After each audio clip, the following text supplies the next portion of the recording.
नमस्कार मित्रों, आपका डॉक्टर आलोक चांटिया AIRO NDF चैनल पर स्वागत है।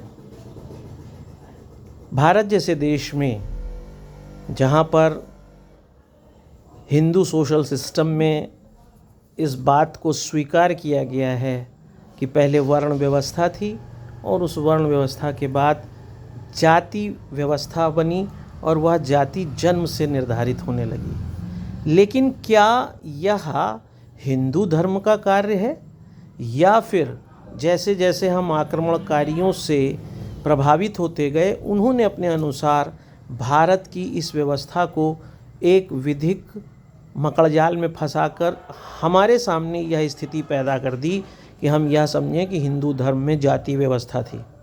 क्योंकि हिंदू धर्म तो सदैव से इस बात का पोषक रहा है कि एक ही परिवार में वर्ण व्यवस्था में ब्राह्मण भी हो सकते, क्षत्रिय भी, शूद्र भी, वैश्य भी। उस स्थिति में इस बात को आप कैसे स्वीकार कर सकते हैं कि हिंदू धर्म में जाति व्यवस्था करके अपने ही हिंदू भाइयों को अलग करने का प्रयास किया गया। और वह हिंदू धर्म जो वेद की बात करता है और उसी वेद में सर्वोच्चता पर खड़े ऋग्वेद के 10वें मंडल के पुरुष सूक्त में स्वयं लिखा कि पृथ्वी भी शूद्र होती है। जब पृथ्वी की शूद्रता की बात है और उसी पृथ्वी पर हम चलते हैं, खड़े होते हैं और हम यह खुद कहते हैं कि समुद्र वसने देवी पर्वत स्तन मंडले विष्णु पत्नी नमस्तुभ्यम पादस्पर्शम क्षमस्व में, तो फिर हम कैसे ये मान सकते हैं कि हिंदू धर्म में अपने किसी भी मनुष्य को दोयम दर्जे का समझा गया। क्योंकि यह माना गया है कि जो भी व्यक्ति हिंदू धर्म का पोषक और सही हिंदू धर्म को जानता है वह जानता है कि जन्म से सभी शूद्र होते हैं और उस शूद्र होने के बाद आप अपने कर्मों के आधार पर द्विजता की ओर बढ़ सकते हैं। क्या आपने कभी सुना कि ये कहा गया हो कि इस देश में रामचंद्र जी मर्यादा पुरुषोत्तम भगवान श्री राम को यह कहा गया हो कि दशरथ सिंह थे, दशरथ के पुत्र राम सिंह थे, उनके दूसरे पुत्र लक्ष्मण सिंह थे? कभी आपने ये सुना ऐसे? या आपने भगवान कृष्ण को जो यदुवंशी थे, जिन्होंने सिर उसके सबसे बड़े आधार स्तंभ के रूप में रहे हैं, क्या आपने सुना कि भगवान कृष्ण के लिए कहा गया हो कि श्री कृष्ण यादव? ऐसा कोई नाम सुना? बलराम यादव? हमने तो कभी नहीं स्वीकार किया। या संत रविदास को संत रविदास ही कहा गया, संत रविदास को जाति के साथ तो नहीं बताया गया है। जो इस बात को क्या प्रमाणित नहीं करता है कि हिंदू धर्म में सरनेम जैसी कोई व्यवस्था ही नहीं थी। हम सरनेम से नहीं जाने जाते थे, हम सिर्फ अपने नाम से जाने जाते थे। हमको सरनेम की आवश्यकता नहीं थी। इस सरनेम की आवश्यकता को जिस व्यक्ति या आक्रांताओं के ग्रुप द्वारा देश में परोसा गया वो थे अंग्रेज। और उन अंग्रेजों ने जब 1931 में जनगणना कराई रिजले ने, तो उसने जातियों में विभाजित कर दिया और जाति के विभाजन में श्रेणीबद्ध जैसे जैसे करता गया, उनके आर्थिक आधार पर, शैक्षिक आधार पर। हमारे यहाँ शिक्षा का मतलब सिर्फ क्लास में पढ़ना नहीं था, व्यवहारिक ज्ञान भी था। और यही व्यवहारिक ज्ञान के कारण हमारे देश में सूरदास भी हुए, कबीरदास भी हुए। कबीरदास तो जुलाहा थे, लेकिन उन्हीं कबीरदास की सारी बातें न सिर्फ सम्मान पाती हैं लेकिन लोग उस पर शोध करते हैं, चाहे वो सूरदास हो। तो कभी भी हमने या आपने या हिंदू धर्म ने इस आधार पर कोई वर्गीकरण नहीं किया कि कौन कितना शिक्षित है और उस शिक्षित व्यक्ति से ही हम बातें सुनेंगे। शिक्षा के आधार पर बातों का मूल्यांकन अंग्रेजों के बाद शुरू हुआ और वो मूल्यांकन आज भी आप देख सकते हैं। अगर कोई शिक्षित व्यक्ति कोई बात कह रहा है तो उसको आज के समय में, वर्तमान भारत में भी, संवैधानिक भारत में ज़्यादा अच्छा माना जाता है।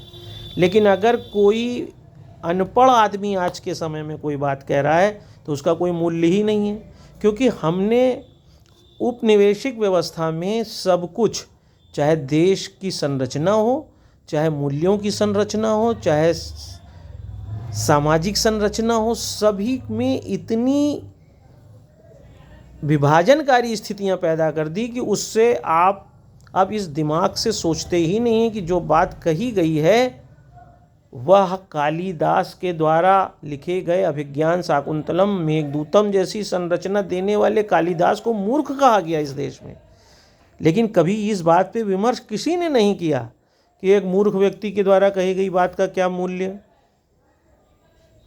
हमारे यहाँ अवसर महत्वपूर्ण था। यही कारण है कि अगर रत्नाकर डाकू के रूप में चित्रित किए गए तो रत्नाकर को वाल्मीकि के रूप में प्रस्तुत करके उनके द्वारा लिखित रामायण को भी सम्मान मिला।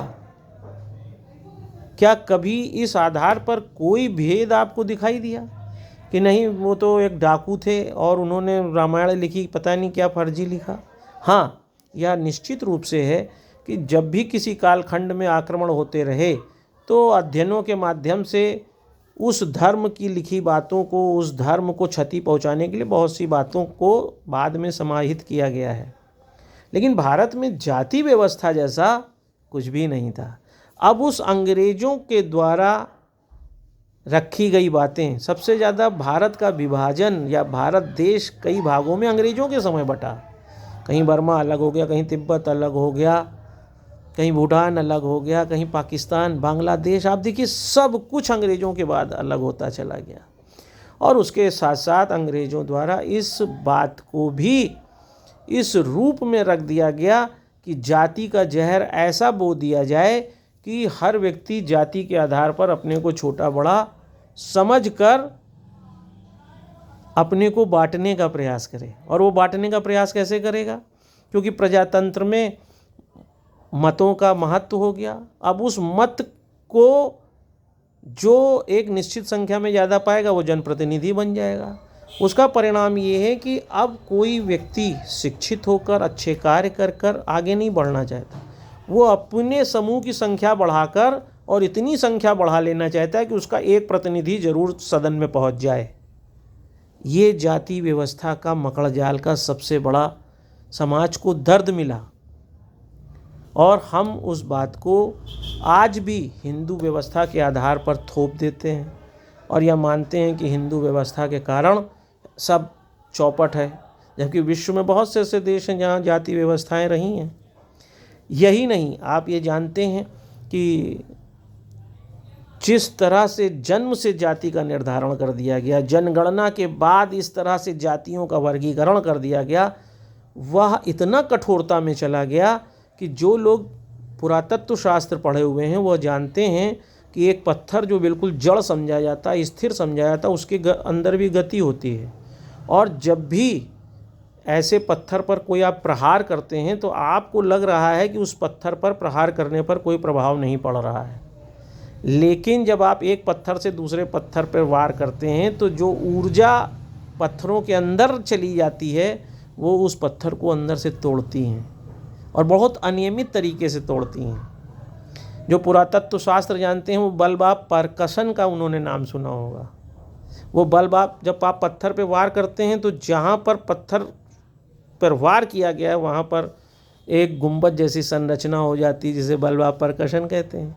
ऐसे ही हिंदू धर्म में जाति व्यवस्था हो गई है कि जाति व्यवस्था की कठोरता में लगातार आपस के संघर्ष, वाद विवाद और एक दूसरे पर आरोप प्रत्यारोप के कारण अंदर ही अंदर हिंदू धर्म उस पत्थर की तरह टूटने लगा है। और पत्थर की तरह इसीलिए टूट रहा है क्योंकि अंग्रेज़ों ने उसको कठोरता का वह मकड़ जाल दे दिया जिसमें जातियां आपस में एक दूसरे से युद्ध करने की स्थिति में आ गईं। 1947 में हम आप इस बात को नहीं समझ पाए, लेकिन 75 साल बाद उसका असर दिखाई देने लगा। जैसे पत्थर पर किया गया वार कुछ समय बाद उस पत्थर को अंदर ही अंदर उस ऊर्जा के कारण तोड़ देता है, ऐसे ही अंग्रेज़ों द्वारा जाति व्यवस्था का जन्म से निर्धारण करके, जातियों के वर्गीकरण करके जो प्रहार हिंदू व्यवस्था पर कर दिया गया, उसके कारण हिंदू व्यवस्था टूटती नज़र आ रही है और यह उसी पत्थर की तरह टूट रही है।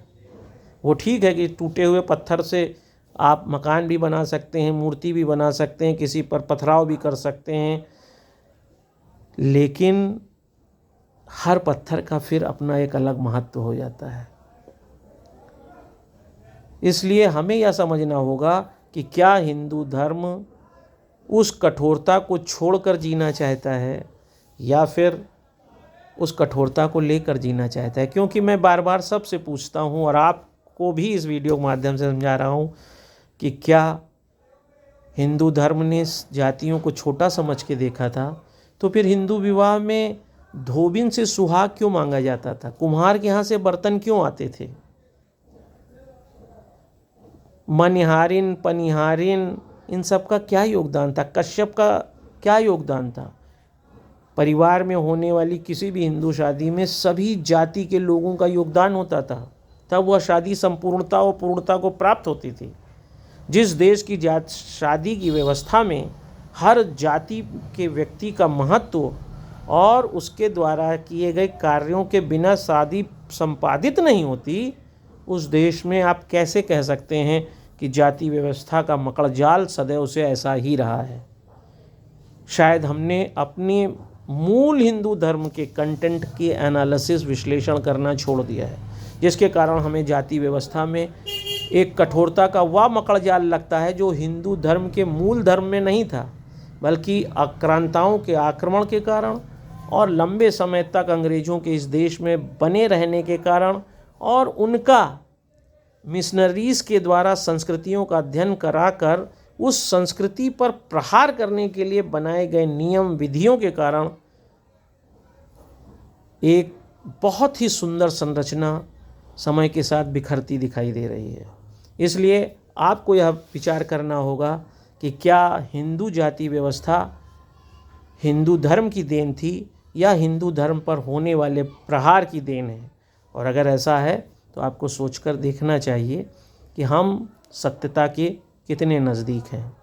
यह विचार मैं सिर्फ आपके सामने इसीलिए रख रहा हूँ क्योंकि अखिल भारतीय अधिकार संगठन का यह कर्तव्य है कि गरिमापूर्ण जीवन की बात हो या समानता के मौलिक अधिकार की बात हो, वह तभी अच्छी होती है जब हम अपने कर्तव्यों की धरातल पर भी मजबूती से खड़े हों। अगर हम मजबूती से कर्तव्य में नहीं खड़े हैं तो फिर आपके ही सामने फिर मानवाधिकार की बात करके एक समाज, एक धर्म बिखरता चला जा रहा है और जिसके लिए हम आप सभी दोषी हैं। यथा राजा तथा प्रजा, यथा भूमि तथा तोयम। जैसा राजा होगा वैसी प्रजा होगी। और राजा का तात्पर्य प्रजातंत्र में कोई भी व्यक्ति राजा बन सकता है। इसलिए राजा की तरह हम भी हैं, आप भी हैं, और हमारा प्रयास, हमारा कर्तव्य ही हमारे समाज का निर्माण करेगा और वो समाज ही प्रजा के रूप में कहला रही है। अब प्रजा नहीं है कोई भी, ना कोई राजा है, लेकिन अर्थ का भावार्थ यही है जिसे हमें समझना है। इसीलिए मैंने आपसे यह बात कही है। अगर आपको यह बात समझ में आती है तो इस पर विमर्श करिए। और विखंडनवाद की तरह दरीदा ने विखंडनवाद दिया, हमें आपको भारतीय संस्कृति में विखंडनवाद पैदा करना होगा। जो अच्छा है उसको छांट कर अलग कर दीजिए, जो ख़राब है उसे छांट कर अलग कर दीजिए। और यह देखिए, मर्डाक ने पिजन होल थ्योरी दिया था, मानवशास्त्री थे। उसी तरह से आप अपने समाज में उस पिजन होल थ्योरी का उदाहरण लेकर यह देखिए कि वास्तव में क्या ऐसा सामान्य स्थितियां हैं पूरे सभी विश्व के धर्मों में, सभी विश्व की व्यवस्था में जो मानव के योग्य हैं। आप दरीदा की तरह विखंडनवाद की बात करते हुए यह देखिए क्या अच्छा है और क्या ख़राब है। ख़राब को हटाते जाइए, अच्छे को बटोरते जाइए और उसके बाद उस अच्छाई के आधार पर जिस समाज को समग्रता की ओर इकट्ठा करके खड़े होइए, वह वर्तमान के उत्तर आधुनिक समाज का निचोड़ होगा। मुंडे मुंडे मतिर्भिन्ना के सिद्धांत जो उत्तर आधुनिकता का प्रतिबिंब है, वह तभी सत्य सिद्ध होगा जब हम उस बात को समझ पाएँ और अच्छी बातों का कलेक्शन करके एक ऐसे समाज का निर्माण करें जो न्यूक्लियर नाभिकीय विखंडन से पहले ही नाभिकीय संलयन की तरफ बढ़ जाए और उस संलयन से जो एक ऊर्जा समाज के लिए पैदा हो, उसमें स्थायित्व हो, भाईचारा हो, वसुधैव कुटुंबकम हो। इसी उद्देश्य के लिए मैंने यह छोटा सा वीडियो बनाया है। अगर आपको यह बात अच्छी लगे तो इसे दूर तक ले जाइए ताकि अखिल भारतीय अधिकार संगठन अपने इस छोटे से प्रयास में आपके समक्ष एक निष्पक्ष बात रखने में सफल हो सके। नमस्कार।